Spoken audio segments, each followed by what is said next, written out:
ازاي تعمل ابلود الفيديو على قناة اليوتيوب.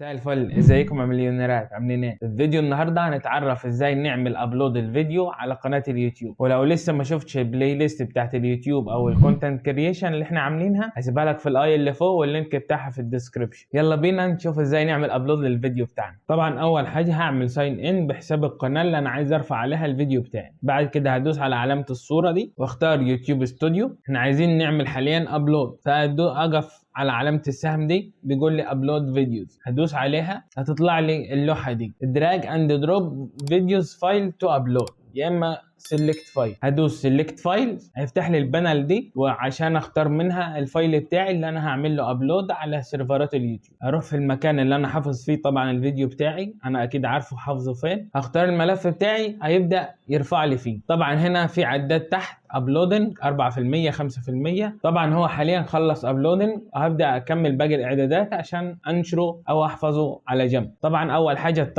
التايتل هو بياخد نفس اسم الملف اللي انت مسميه بيه، بيكتبه لك في التايتل. بس لو انت حابب تغيره غيره عادي. مثلا انا هغيره بدل نيو انترو هخليها ذا انترو مثلا، يعني ده كمثال. دي اول حاجه التايتل او العنوان اللي هيبقى تحت الفيديو لما يظهر للناس. ويفضل التايتل بتاعك او العنوان بتاع الفيديو تحط فيه كلمات انت قلتها كتير في الفيديو وتعتبر كلمه مفتاحيه او عليها بحث كتير عشان الفيديو بتاعك يظهر بشكل اكتر للناس. تاني حاجه الديسكريبشن اللي هو وصف الفيديو، بتوصف للناس او بتشرح للناس فيه الفيديو ده عباره عن ايه او بيتكلم عن ايه. وممكن لو حابب تحط مثلا لينكات الباقي السوشيال ميديا بتاعتك تحطها فيه عادي، ما فيهاش مشاكل. وممكن تحط فيه برضه هاشتاجات، ان احنا احيانا بنتفرج على فيديوهات بنلاقي فيها هاشتاج او 2 أو 3، هم اقصى حاجه اللي بيظهروا 3. انت ممكن تحط اكتر، بس اللي هيظهر للناس 3 بس فوق تحت العنوان على طول. لكن في الديسكريبشن لو فتح الديسكريبشن هيلاقي باقي الهاشتاجات عادي ظاهره. هنكتب مثلا ديسكريبشن هوريكم دلوقتي كده. ده ديسكريبشن بسيط للفيديو، ان الفيديو ده عباره عن الانترو بتاع القناه الاساسيه بتاعتنا اللي بنحطها في جميع الفيديوهات بتاعتنا. تحت الوصف 3 هاشتاجات، هاشتاج باسم القناه FAQB، هاشتاج بالانترو ان هي اصلا الفيديو ده عباره عن الانترو بتاع القناه الاساسيه. ثالث حاجه هاشتاج باسم يوتيوبر مثلا. الثامنيل او الصوره المصغره بتاعت الفيديو لو انت مصممها هتعمل لها ابلود ثامنيل وتختار مكانها فين في الجهاز بتاعك وتختارها زي ما اخترت ملف الفيديو. يا اما لو سبته هو بيختار لك 3 من الفيديو نفسه وانت اختار اللي تعجبك منهم. بس انا في الغالب ببقى مصممها ومجهزها. بس في تركايه بسيطه هنا، الفيديو نفسه والثامنيل يبقوا الاثنين بنفس الاسم. تمام؟ يعني مثلا انا الفايل نيم بتاع الفيديو اللي رفعته اسمه نيو انترو، لازم الثامبنيل بتاعته تبقى نيو انترو برضه بنفس الاسم. طبعا امتداد الفيديو MP4 والصوره JPG، لكن الاسمين لازم يبقوا نفس الاسم ده وده. دي تركية كده بسيطة. طبعا انا مش هرفع ثامبنيل للفيديو ده عشان ده فيديو توضيحي بس. هختار دي مثلا رابع حاجة لبلاي ليست، ودي لو عندك قوائم تشغيل على القناة بتاعتك وحابب تحط الفيديو اللي انت رفعته ده جوه قائمة تشغيل. ولو ما عندكش قائمة تشغيل هندوس على سيلكت وادوس نيو بلاي ليست، اكتب نيو بلاي ليست واختار هنا اكتب لها عنوان. مثلا هكتب دلوقتي انا كده هعمل قائمة تشغيل اسمها ذا انترو. اول حاجة كتبت العنوان بتاعها. لو عايز تكتب وصف للبلاي ليست او قائمة التشغيل مش للفيديو، وبعد كده دوس كرييت. كده علم صح على قائمة تشغيل ذا انترو، يبقى الفيديو اللي انا رفعته ده هيحطه في قائمة التشغيل دي. وممكن الفيديو الواحد يتحط في اكتر من قائمة تشغيل. يعني لو علمت مثلا ال3 قوائم تشغيل دول ودوس دن كتب لك 3 بلاي ليستس، الفيديو بتاعك اللي انت عملت له ابلود هيتحط في ال3 قوائم تشغيل. لو انت مش حابب هتدوس على السهم اللي جنب 3 بلاي ليستس وتلغي اللي انت مش عايزه يظهر فيهم. انا عايزه مثلا يظهر في الجديدة اللي احنا عملناها بس ذا انترو، ودوس دن. كده هيتحط الفيديو في قائمة التشغيل دي بس. هننزل بقى لتحت تاني اودينس او دي هي هتشوف الفيديو بتاعك انت ده عامله للاطفال ولا لا. لو قلت له yes it's made for kids يعني انا عامل الفيديو ده للاطفال بس. no it's not made for kids يعني معمول للعامة، اي حد ممكن يشوف. age restrictions no don't restrict my video to viewers over 80 only يعني معناها ان انا ما تحطش قيود على الفيديو بتاعي ان هو مش معمول السن فوق 18 سنة، حتى لو اصغر ممكن يشوفه عادي ما فيهوش ضرر عليه. لكن لو في حاجة خارجة مثلا يبقى تختار yes restrict my video to viewers over 80 معناها ان احط قيود على الفيديو بتاعي ما كانش اللي بيتفرج اكبر من 18 سنة ما تعرضلوش الفيديو. لكن انا طبعا الفيديو بتاعي ما فيهوش حاجة فهدوس نو زي ما كانت معلمة من الاول. بعد كده هدوس شو مور بيد بروموشن، دي لو عامل اعلان جوه الفيديو بتاعك فلازم تعلم عليها. تمام، انا طبعا ما عملش فيه حاجة فمش هعلم عليها حاليا. ننزل تحت بعد كده التاجز دي اللي بتساعد الفيديو بتاعك انه يظهر للناس اكتر، فحط كلمات مفتاحية تدل على الفيديو بتاعك عشان يظهر اكتر ويظهر بشكل احسن للناس. هكتبهم معاكم دلوقتي. طبعا انا حاطط اسم القناة واسمي ينزلوا باي ديفولت مع اي فيديو انا هرفعه، ودي شرحناها في فيديو اعدادات اليوتيوب هسيبه لك في الاي اللي فوق برضه.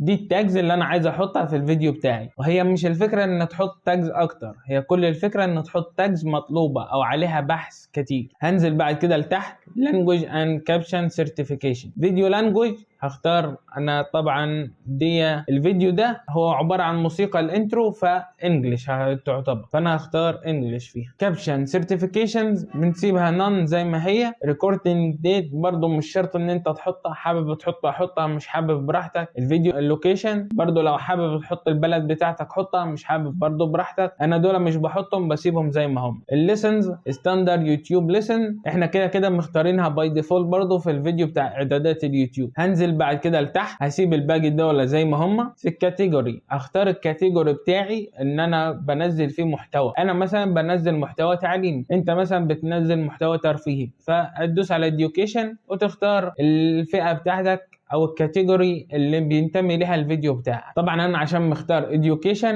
وبنزل فيديوهات تعليمية فظاهر لي الكام بورد اللي ظاهرين دلوقتي. التايب ده نوعه ايه؟ يعني عبارة عن activity، انت بتشرح activity يعني انشطة، ولا مفهوم انت بتشرحه، ولا ازاي تعمل يعني في او حل مشكلة. دي كلها حاجات انت بتختارها في اللي انت حاببها. يعني شوف انت الفيديو بتاعك بيتكلم عن ايه واختارها. طبعا الكلام ده في الاديوكيشن بس، لما تختار كاتيجوري تاني ممكن يختلف. هننزل بعد كده على اخر قسم اللي هو الكومنتس اند ريتنجز، التقييمات والتعليقات. احنا طبعا مختارين تاني اختيار ان هو يحجبنا الكلمات المسيئة لحد ما احنا نراجعوها ونأكدوا عليها، ودي برضو مختارينها في اعدادات القناة، مختارينها انها تنزل باي ديفولت. بعد كده هدوس نيكست. بعد ما ادوس نيكست في الفيديو اليمنتس هيظهر لي 3 خيارات. اد سبتايتل اول واحدة اللي هو لو عايز تضيف ترجمة للفيديو بتاعك سواء انجليزي او عربي او اي لغة كانت، دي على حسب ما انت عايز تضيفها ولا لا. ادد اند اند سكرين اللي هي الفيديوهات اللي بتظهر في الاخر، ان مثلا الفيديو بتاعك بيخلص، بعد ما يخلص مثلا بيظهر لك الفيديو دي وبقول لك تشيك ذيس فيديو، او خد بالك من الفيديو ده، او خش شوف الفيديو ده. بعرض عليك فيديوهات من الفيديوهات القديمة اللي عندي، لربما انت كمشاهد ما تكونش حضرته،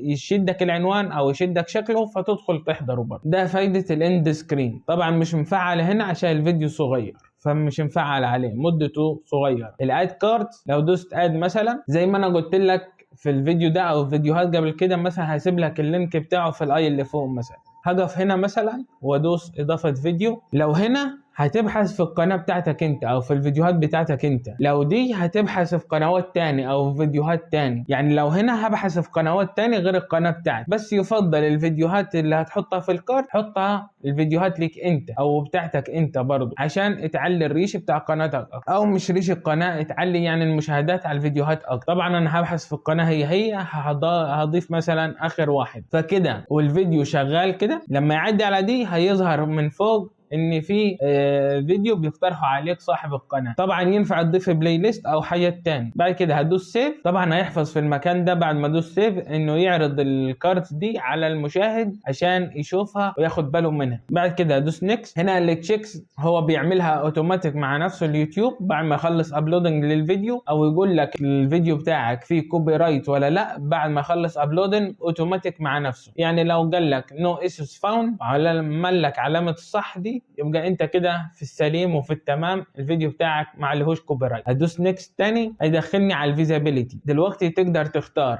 الفيديو بتاعك لاكتر من حاجه، يا تعمل له جدوله ينزل في ميعاد معين، يا تنشره بابليك على طول، يا اما انليستد يعني غير مجدول، يا اما برايفت يبقى انت بس اللي تشوفه يعني موجود على القناه بس محدش يشوفه غيرك انت كصاحب قناه. برايفت only you and people you choose can watch your video، يعني انت بس والناس اللي انت هتختارها بس هم دول اللي يقدروا يشوفوا الفيديو بتاعك. unlisted anyone with the video link can watch your video، غير مجدول اي واحد معاه اللينك بتاع الفيديو يقدر يشوفها. public everyone can watch your video، يعني اي حد ممكن يشوف الفيديو بتاعك. افرض مثلا انا عايز اعمل له في تاريخ معين في الساعه معينه ينزل، هختار شيدول. بعد كده هختار مثلا اليوم اللي انا عايز انزل فيه، هو اوتوماتيك بيختار لك اليوم اللي انت رفعت فيه بيختار اليوم اللي بعده. لو انت عايز نفس اليوم مثلا اللي انت رفعت فيه هتروح راجع تاني هيعمل لك العلامه الحمراء لان هو select a time in the future، لازم يبقى وقت في المستقبل. الجدولة معناها انك تحدد وقت وتاريخ في المستقبل، يعني النهارده مثلا عايزه ينزل في نفس اليوم اللي انا رفعت فيه بس يبقى وقت لسه ما جاش، فهدوس كده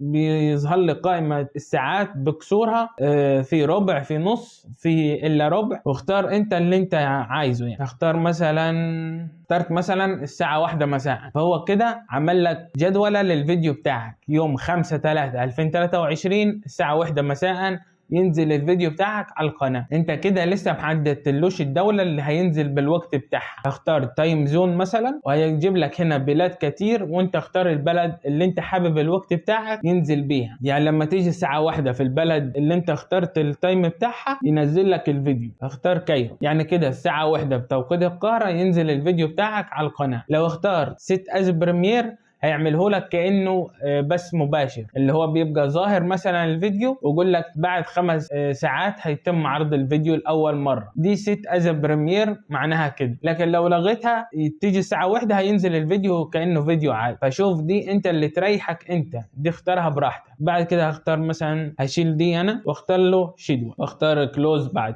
كده انت خلصت الابلود للفيديو بتاعك على القناة، وفي الميعاد اللي انت اخترته هينزل على القناة بتوقيت البلد اللي انت اخترته. والى هنا عزيزي المليونير لقد انتهت جرعة دوبامين التعلم إلى هذا اليوم. انتظركم في جرعة أخرى.